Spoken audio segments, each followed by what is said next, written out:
Ready? Start paragraph. I am quite conscious of the formidably financial difficulties that any effective system of tutorial instructions will have to face, but in any case, the expenditure involved on the scheme would be worth it, judged not merely in terms of university standards, but also in terms of 5-year plans or 50-year plan of the nation. If we have the will, we shall discover a way we can fortnightly or even monthly instead of weekly tutorial work. We can cut down by one third or one fourth the total number of formally lecturers. Students prepared by tutorial instruction will derive far more benefit from a smaller number of former lecturers than they do from a larger number at present. A minimum amount of tutorial work should be regarded as an essential part of the university courses, a necessary conditions for admissions to examination. As we know, our students can afford to be sleep at the lecturers mentally, if not physically, and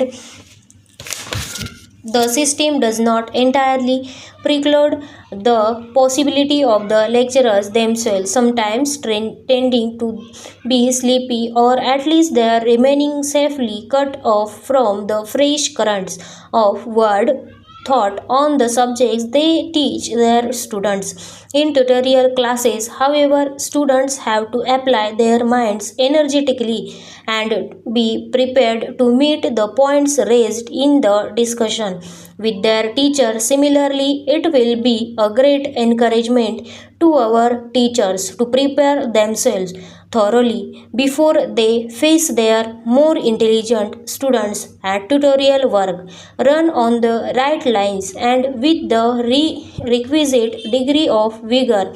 They should, both for the students and the teachers, serve as a natural and self accepted test for the purpose of determining their suitability for a fruitful life in the university.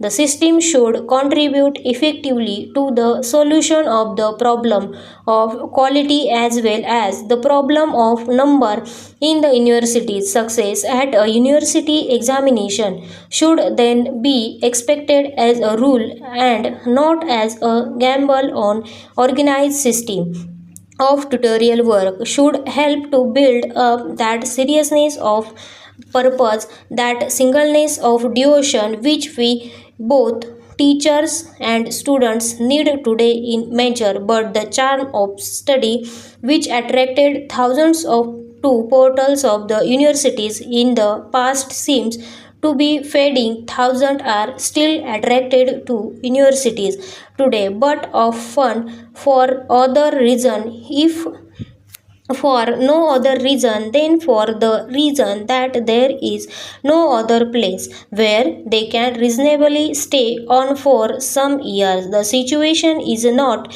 good for the students, it is positively bad for the nation. It is as inescapable responsibility of the society and the state that the time and energy of its citizens in the making should be used to the best advantage, and adequate provisions for the training and employment of our matriculates in made.